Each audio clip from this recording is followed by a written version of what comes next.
Their Warrior Luna. Written by Lisa Thomas. Narrated by Mac Ray. Chapter 1. My mother always bragged about how brilliant I am, but I thought it was just something she liked to say because she's my mom. It turns out she was right. The test placed me here, skipping my junior and freshman years entirely. I sighed as I navigated the crowd, winding in and out of broad shoulders and clouds of perfume. The sickeningly sweet scent hung heavy in the back of my throat, making me crunch my nose up, and the sweat in my palms reminded me I had no business here. 242, 242.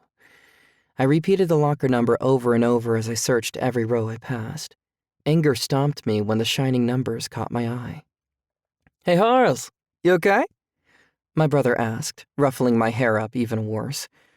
I hadn't realized I'd been standing there staring at my locker on the top row until he walked up. "No, I want to go home," I pouted, scuffing my worn Converse on the tile floor.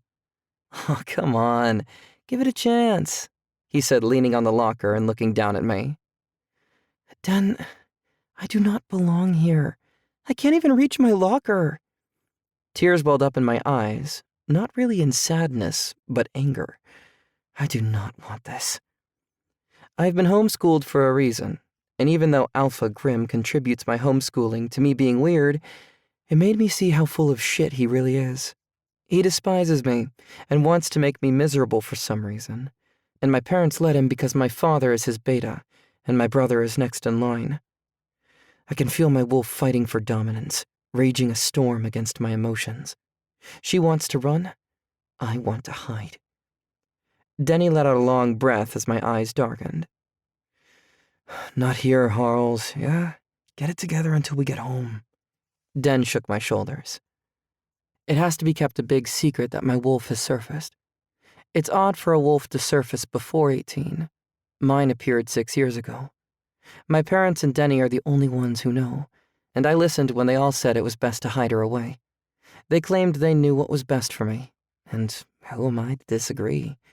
After all, 𝗧𝗵𝗲𝗏's twin sons, the successors to his throne, won't even have their wolves until 18, and my parents know what hell that could mean for me." He turned me to face my locker as he opened it. "What do you need?" I know he is trying to be helpful, which I appreciate, but I'll have to change this. "AP Calc," I grumbled. His eyes burned through me with a mixture of confusion and fear. "What are you?" He laughed. His joke was light, but it was a valid question with only one answer. "A fucking freak," I replied as he handed me the materials for my first class. "Harley, you are far from a freak.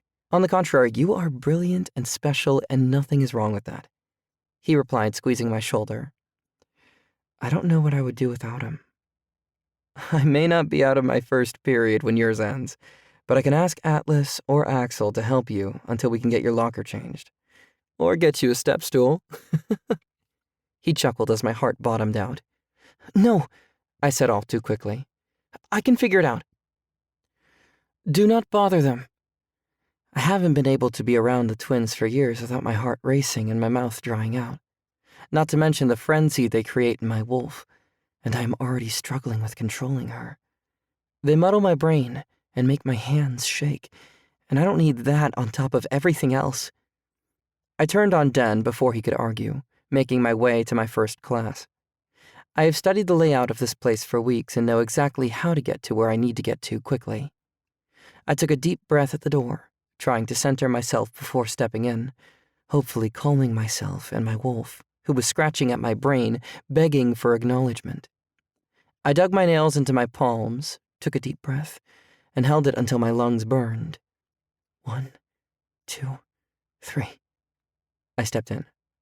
My entire body froze when I saw both twins and only one empty seat beside Axel. Fuck. Atlas was wearing some blonde around his waist, using her mouth like an oxygen tank, and Axel's eyes were burning into me with suspicion. I shuffled to the back, lightly dropping into the desk that swallowed my 4'8" frame. "I think you may be lost, little bird," Axel whispered, using my childhood nickname. I wish, I grumbled, pulling out my materials from my bag, an energy drink, and the cleaning cloth from my glasses. His dark chuckle sent a delicious tingle down my spine, making my stomach flip as he settled back into his seat, preparing his things. I managed to get through the first period without awkward introductions or interruptions. At dismissal, I gathered my things, stopping at the bathroom. A bunch of girls stood there fixing their makeup and gossiping as I entered the stall and peed. I think he'll fuck me this weekend, one of them said, giggling. I thought you were fucking that one guy who offered you to get a nose job, the other asked curiously. Her question set off the blonde. Shh! Her agitation was evident.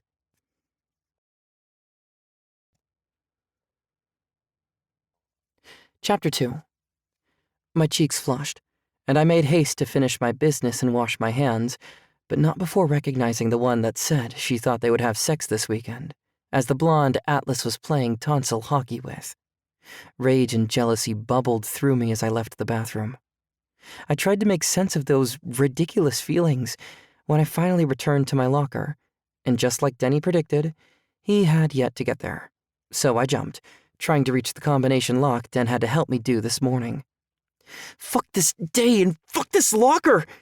I growled, slamming my fists against the lockers. Warm hands wrapped around my waist, and I squeaked as my feet left the ground, making my locker eye level. I quickly opened my locker, exchanging the materials, hoping whoever was behind me didn't drop me. That thought made my already thudding heart jump a little faster. Finally, I closed my locker, and my feet met the floor again. Thanks for the... My words caught in my throat as Atlas's dark eyes looked through my soul. Poor little bird. You can't do anything for yourself, can you? His snarky remark pissed me off, and I couldn't stop the scoff from slipping out. His eyebrow cocked up, probably not expecting defiance from his loyal subjects this early. But then he blew me off, ruffling my hair up the way he and Axel have done my whole life. I didn't ask you for help, did I, Atlas? I snapped as I turned to walk away. The rubber toe of my ratty shoes caught on the tile, sending me flying to my face, and my books and papers scattered to the floor. Atlas's laughter made my cheeks flush as I got up, readjusting this fugly uniform skirt that probably showed him every inch of my fucking ass. Dennis ran up, helping me gather my things, which I greedily snatched. I got it! My voice sounded like gravel, and my eyes were black as night. Harley! Denny's voice warned me off of what I already knew. I was seeing red, and my wolf was fronting. Run along, little bird, before you hurt yourself. Atlas laughed as he tried to send me away. I turned to defend myself when Denny pulled me forward, shaking his head no. I will be waiting here after your next class, I promise. Just go, he said, urging me forward gently. I was relieved when neither of the twins had my next class. I like this teacher. She's engaging and makes me laugh. I felt comfortable here, like I could do this after all. She dismissed us for lunch, and true to his word, Denny was waiting for me this time. Don't pay no mind to Atlas. Both of them are struggling with keeping control of themselves. They're coming into their wolves next week. You know how emotional and hard that is. He whispered that last part, making my heart clench tight. I do remember. It was awful and scary, and the pain of the first shift is indescribable. Denny changed the texts I needed for my next class, and he walked with me to the cafeteria. I packed both of us chicken and steak quesadillas that I had made last night with a side salad. I tossed him his food, and we plopped into a chair. I smiled when he threw a bottle of water at me. We quickly settled in, talking and laughing about nothing, until the twins walked up, flopping down with the soggy lunches they purchased from the line, grumbling and growling under their breath. I thought of what Den had said and unwrapped the 2 extra quesadillas and salad bowl I had brought for if Denny didn't get full. I slid one in front of each of them without breaking mine and Denny's conversation about the border patrol he was on the other night, when I heard a slight groan of satisfaction as they dug into the food. Knowing they enjoyed my cooking made me want to smile so badly, but I managed to swallow it. The blonde from the bathroom walked up, flopping down in Atlas's lap again. I couldn't stop my eyes from rolling this time as I cleaned up the mess and gathered the bowls. "Den, can you stash these in your locker without forgetting them, or put them in mine, maybe?" I asked, standing with the bag of stacked Tupperware. "Why are you even here? Aren't you like 10? She laughed, tossing her hair back. I tried to tell myself not to engage with her, because I knew she just wanted a rise out of me, but I couldn't help it. "Wait, aren't you the girl pimping out her cooter for a free nose job? Goddess, that is disgusting," I snarled, walking away from the daggers in her eyes she had directed at me. The rest of the day, I rode my high from knocking her down a notch until Denny texted me, telling me to grab the bowls from his locker. He would wait for me in the parking lot. Much like I had expected, he had forgotten about them. I turned the corner a few feet from his locker when the slick slurping sounds filled the hallway, along with screechy grunts. I peeked into the classroom where the sounds came from to find Atlas pinning the blonde over a teacher's desk. His handsome face was scrunched up in concentration as he slammed into her. His lips were slightly parted, and sweat glistened on his chest. I backed away, grabbing the bowls and running like hell before anyone saw me here. Before Atlas saw me here. Bile rose in my throat like a science fair volcano as I busted through the double door that would take me into the parking lot. My body heaved on its own as I wrapped myself around a stone pillar with my lunch spilling from me. How could I be so deeply repulsed and intrigued by the two of them? "Harley, are you all right?" Denny grabbed my shoulders, looking me over. "Let's go." I took him with my shaking hand, running for his car. He opened the door for me, and I shrank into the seat as fur started spewing from my skin, my claws elongating like deadly spears, and a whine tore from me as I fought my wolf for control.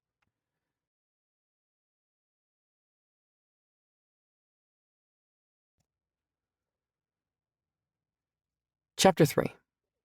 Denny and speeding are normal, but speeding is an understatement of what is happening as he pulled into the garage, shutting the big door behind us.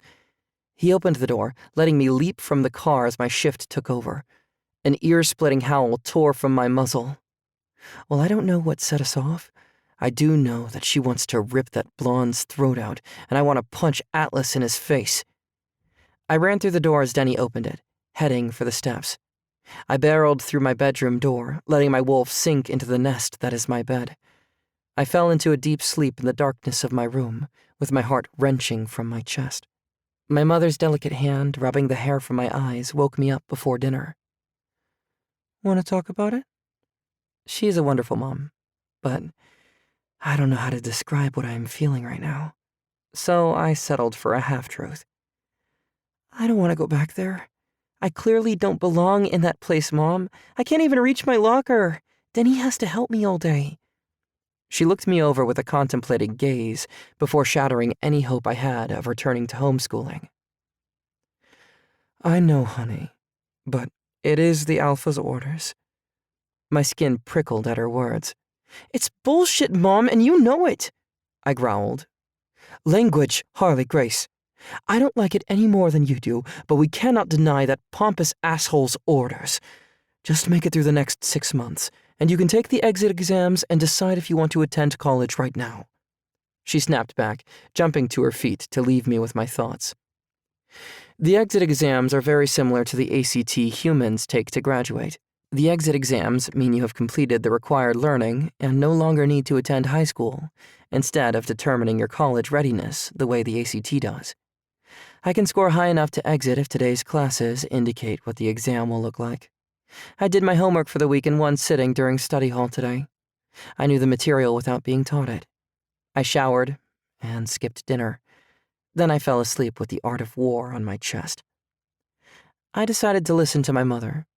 For 6 months, I would get up and attend my classes, avoid the twins, and take the exit exams. Just 6 months. The following day, I threw on my Converse in the fugly-ass uniform and stuck to my word. Denny had a meeting this morning with Dad and would be late returning to school after dropping me off. Axel and Atlas were at their vehicle when we pulled in, and my heart immediately fell into my butt. My eyes roamed, appreciative of how handsome they looked all the time.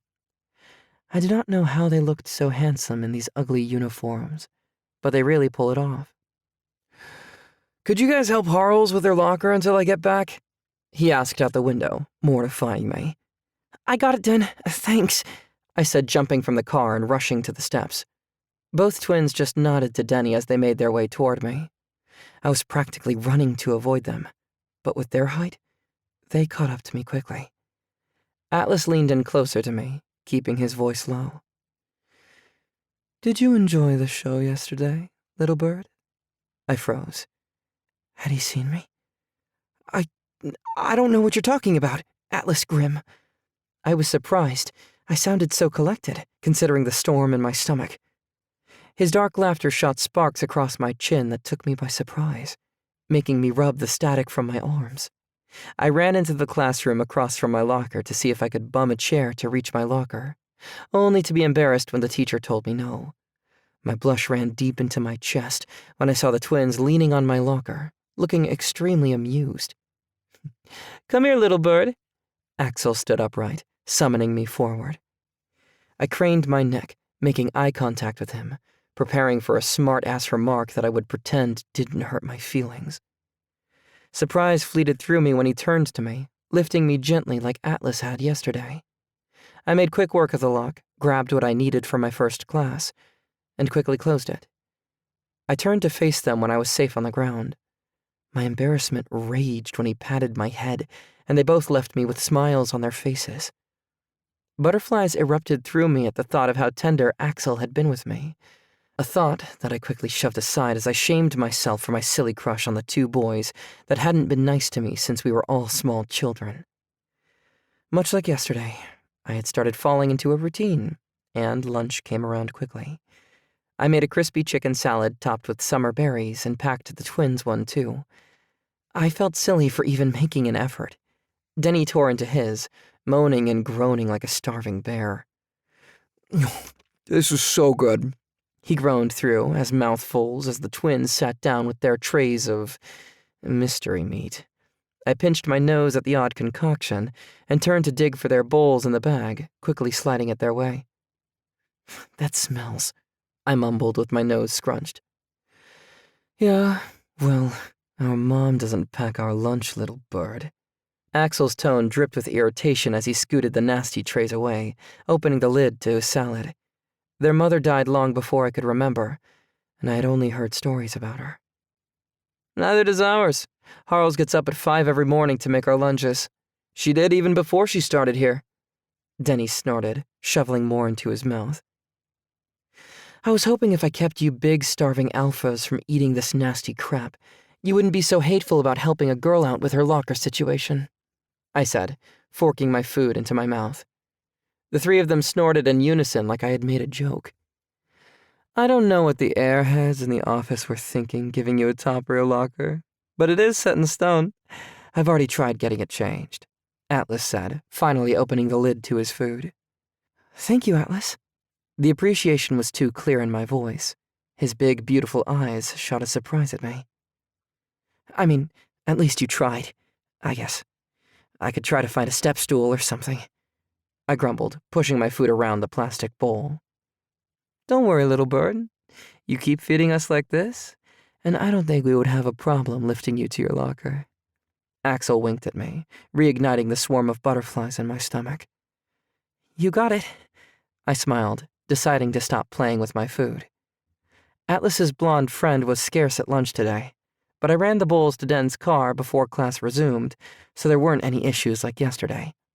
The day ended quickly, with no more shifting incidents, and I was so happy to get home that I flopped on my bed, falling asleep before my head hit the pillow.